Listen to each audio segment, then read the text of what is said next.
Dolores, the album Bury the Hatchet. Is it a new beginning? Is it a part 2 for the Cranberries? Yeah, definitely, for sure, yeah. And are you glad to say goodbye to part 1 in some ways? Yeah, I am actually. And it's very funny because when we brought this album out, a lot of people were going, so what happened? So were you anorexic? Were you bulimic? Were you depressed? It was like I wasn't anorexic and I was depressed, yeah. I was overworked. I was sick of being a celebrity. I was sick of not having any sense of reality. Took a break, hung with the girls, discovered what it was to be a woman again, had a baby, got a life, came back, and it's all fun now. So Bury the Hatchet was kind of saying, move on, and let bygones be bygones and start fresh. And it really is fresh. It's kind of like our first album. It was just written about everyday, normal, good old boring things, but nice songs, But was it nice to be back in the studio as well? Was it nice the fact that like other albums had taken a lot longer to record and this actually took a lot shorter because you just do it? Like you can try and improve songs, which doesn't really improve. It was actually lovely when we first went into the studio. Initially I remember we pulled out of this tour at the end of, I believe it was 95. It was coming up to Christmas and I was really thin and everybody was speculating what was wrong, and it kind of made me feel worse, like everybody was judging me and they wouldn't leave me alone. It was like, leave me alone, So I went off to the Caribbean and the most bizarre little tiny islands where you get in a plane and you get in a plane and you get in a plane that's kind of scary looking, but you end up somewhere where nobody knows you and nobody says anything, and I kind of really came down.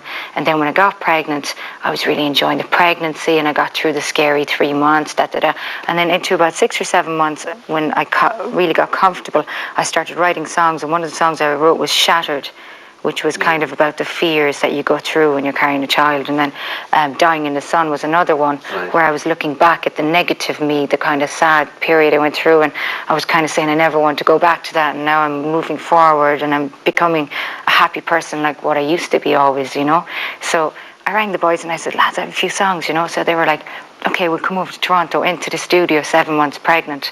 Huge bump. It was great crack, and the boys were all looking at me going, God, it's weird seeing you like this, and it was so much fun. It was really like a new band because I was like a different person, obviously. So, I was inside and we had this guy, Ben Fenner, who engineered a lot of, I think he worked with James and, a lot of... He did the Wow Wow album with James. Yeah.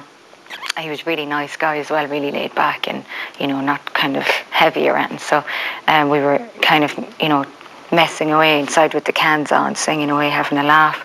And, you get this kick and it'd be like, oh, that was a great take. We'll start again. I'm after getting a kick again now, So it was like a lot of fun. It was just a really different trip altogether. Did you feel that after the baby was born that you felt you maybe should go back and do it again because the vocals might be different or something might be different, but you said, listen, the ones we did in Toronto were fine? Exactly. This is what happened when we were in France.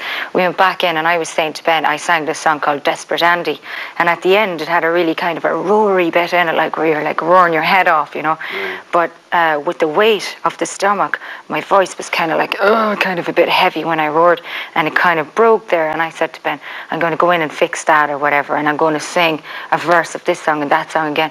And every time I tried to go back and tamper with it, it was like, no, it's not happening. I just, it's beautiful for what it is, like Shattered and Dying in the Sun. And there's a feeling in the voice that I could never capture again.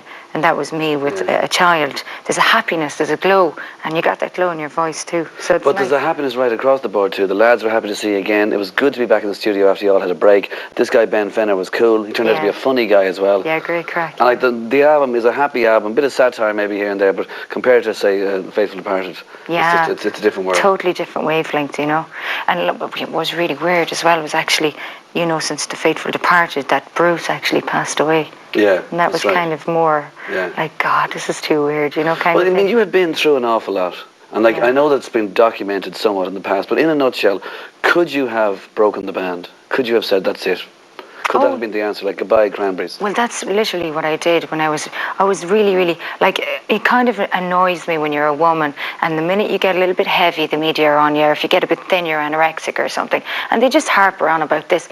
They don't read that it could be something deeper, it could be something more, and I remember it was like I hadn't slept for months and months and months, and I would like get shakes and stuff, panic attacks I guess you call it, like, so there was a lot of heavy stuff going on that I couldn't control, and I guess like when we took that break, I remember I couldn't handle this not doing a gig thing, because I'd done gigs every night of my life for years. I had something to do. The Cranberries was my life, and I was scared to stop. It was like, what will I do if I stop? I'll go crazy.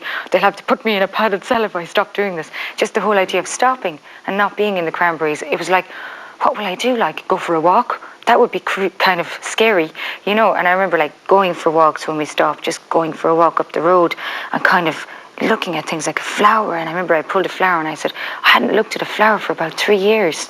Little simple things like that. I just really got so kind of far away from human things, you know. And I guess because I was brought up in the middle of the countryside in Ireland, in the Golden Vale, in the middle of the fields, I guess that it really affected me badly, being so far away from nature and simple things, you know. Whereas I think other celebrities or, you know, famous people who grew up in big cities, well, they're used to hotel rooms and they're used to all that kind of man-made stuff, you know. But I think I have to be kind of a little bit nearer to nature and the simple things to kind of stay like who I really am, you know, that kind of thing.